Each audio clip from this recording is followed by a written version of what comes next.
Good evening, তোমরা কেমন আছো? আশা করি তোমরা সবাই ভালো আছো। আমি চলে আসলাম সম্পা পিক্সেল থেকে আবার একটা ব্লগ নিয়ে। তো তোমরা থাম্বনেলটা দেখেই বুঝতে পারছো ব্লগটা আজকে কী হতে চলেছে। তো আজকে আমি তোমাদেরকে সি বিচ আর সম্পা দুয়ারের পাশে যে দোকান বাজার মার্কেট যা কিছু আছে সবটা পুরোটা আমি দেখানোর চেষ্টা করব, যতটা পারি সম্ভব আমি দেখাবো। তো আমি এখন সর্বদুয়ারের পাশ দিয়ে সি বিচে নামছি। তো এখানে মার্কেটটা আমি তোমাদেরকে দেখাচ্ছি। তো এখানে জিনিসের তুলনায় অনেক দাম বেশি। এত সুন্দর জিনিস, যে কোনো জিনিস তুমি চোখ তাকালেই পছন্দ হয়ে যাবে। খুব সুন্দর সুন্দর ব্যাগ, খুব সুন্দর সুন্দর চুড়ি, মানে তুমি যেদিকেই চোখ লাগাবে সেদিকেই খুব সুন্দর জিনিস দেখতে পাবে। মানে এখানকার জিনিসগুলো খুবই সুন্দর, কিন্তু প্রচুর দাম, টাকা মানে টাকা উড়িয়ে নেবে শুধু। তো দোকানগুলোতে ঠিকমতো জিনিসগুলো আমি তোমাদের দেখাতে পারছি না, কারণ এত ভিড় গরমে ঠেসাঠেসি হয়ে যাচ্ছে। আর আমার কোলে আমার ছেলে আছে, আর ভিডিওগুলো করছে আমার ভাগ্নি। আর এই ভিডিও পুরোটা আমার ভাগ্নি করেছে আমার মোবাইলটা দিয়ে, আমি কিছুই করিনি। তো আমি তোমাদেরকে চুড়িগুলো দেখাচ্ছি। এত সুন্দর চুড়িগুলো, মনে হচ্ছে সবগুলো আমি নিয়ে চলে যাই, কিন্তু পয়সা নেই তো কী করবো। ওই দেখে দেখেই মার্কেট থেকে বেরিয়ে যেতে হবে লাস্টে। তো আমি যে সি বিচটাতে আছি, মানে এত বড়, পুরোটা তো দেখানো সম্ভব না। যতটা পারবো আমি চেষ্টা করছি তোমাদেরকে দেখানো। অনেক বড় মার্কেট, তো ছোট ছোট ঠাকুর, অনেক রকম ভ্যারাইটি ঠাকুর পাওয়া যায়। কাউকে নিয়ে গিফট করতে পারেন আপনারা এখান থেকে নিয়ে গিয়ে। আর এখানে বেশি ঝিনুক মুক্ত আর স্টোনের জিনিস বেশি বিক্রি হচ্ছে। কিন্তু হ্যাঁ, দামটা বেশি, কারণ যেখানে টুরিস্ট জায়গা এখানে দাম একটু বেশি হতে পারে। কিন্তু এখানে আসলে মন চয়েসের জিনিস আপনারা পেয়ে যেতে পারেন। খুবই সুন্দর এখানে ঠাকুরের জিনিস, ঠাকুরের মালা বলো, তারপরে প্রসাদের কাছ থেকে সব কিছু এখানে পেয়ে যেতে পারেন। আমি তোমাদেরকে দেখাচ্ছি এই যে ইউনিক কানের ডিজাইনগুলো, দেখুন খুব সুন্দর ডিজাইনগুলো, এগুলো দেখে চয়েস হয়ে যাবে। এখানে মুক্তগুলো, সাদা সাদা ছোট ছোট মুক্তগুলো ডিজাইনের যে মালাগুলো ওনারা রেখেছেন এখানে, কিন্তু এগুলো তো অরিজিনাল মুক্ত নয়, কিন্তু এইগুলো অনেক দাম নিচ্ছে, মানে 350, 400, 500 টাকার থেকে 1000 টাকারও হয়ে যাচ্ছে। নেকলেসগুলো দেখছেন যে টেজ বাই টেজ খুব সুন্দর করে সাজিয়ে রেখেছে, সেরকমই টেজ বাই টেজের দাম সেরকমই আছে। তো আমি তোমাদেরকে বাজারটা দেখালাম, চলো আমি তোমাদের মার্কেটটা দেখাবো যেখানে জামা কাপড়ের দোকান আছে। তো আমাদের কিছু জিনিস নেওয়া হয়ে গেছে, আমি নিয়েছি, আমার ভাগ্নি নিয়েছে, আমার যা নিয়েছে। তো আমাদের কেনাকাটি কমপ্লিট হয়ে গেছে, যা নেওয়ার ছিল নেওয়া হয়ে গেছে। তো আমরা এখন সি বিচ থেকে এবার রোডের উপরে উঠবো। এখানে সরোবরের পাশে দোকানগুলো আছে, জামা কাপড়ের দোকানগুলো আছে, তো আমি তোমাদের ওইগুলো দেখাবো। তো আমি এখন সি বিচ থেকে উপরে উঠে আমি তো আপনাদের দেখাচ্ছি কত বড় মার্কেটটা।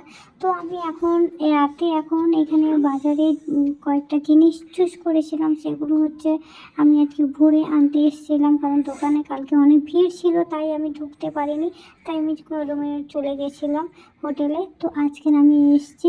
তো আমি আর ভাগ্নি কয়েকটা কুর্তি নিয়েছি, আমার বড় ভাগ্নির জন্য কুর্তি নিয়েছি। তো এখানে সাদার উপরে জামাগুলো দেখতে খুব সুন্দর লাগে, আর হাতে কাজ করা আছে।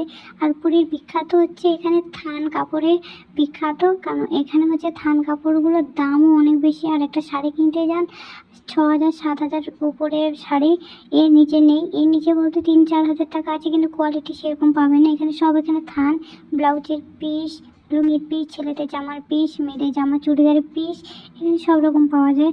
তো আমরা অন্য দোকানে এসেছি, এখানে আমি 4টে চাদর নিয়েছি, একটা মা আমার 2 ননদের জন্যে, আর আমার মায়ের জন্য নিয়েছি 4টে চাদর নিয়েছি। আর আমি একটা নিয়েছি, তো আমি এই দোকান থেকে নিইনি, অন্য দোকান থেকে নিয়েছি।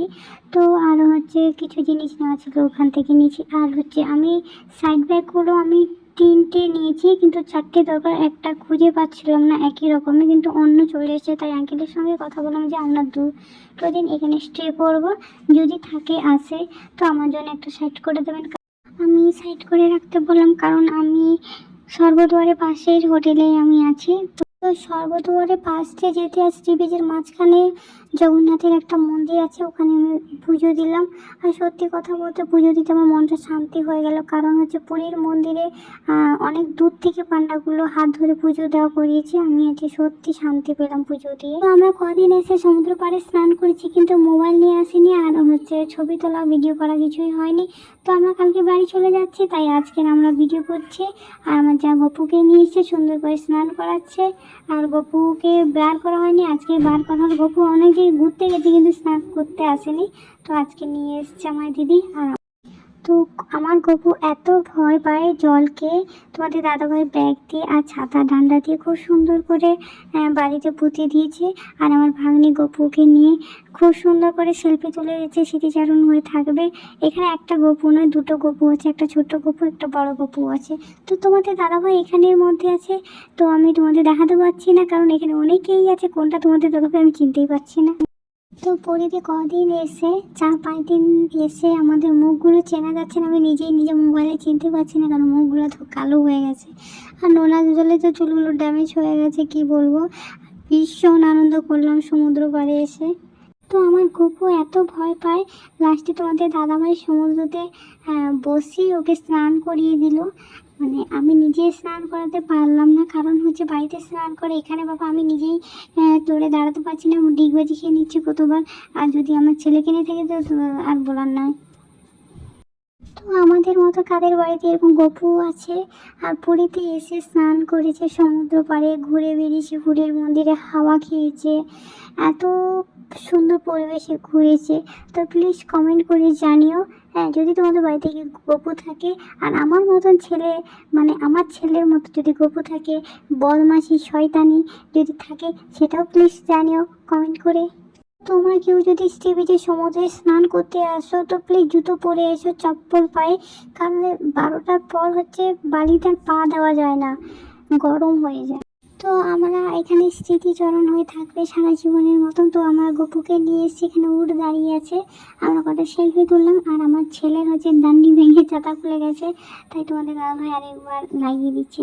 তো আমরা এবার বাড়ি চলে যাব। অনেক স্নান করেছি, অনেক মজা করেছি, ফটো সেলফি তুলেছি গপুকে নিয়ে, আমরা যে যার ফ্যামিলি নিয়ে গিয়ে ফটো তুলেছি, খুবই আনন্দ এনজয় করেছি, বলে বোঝাতে পারবো না।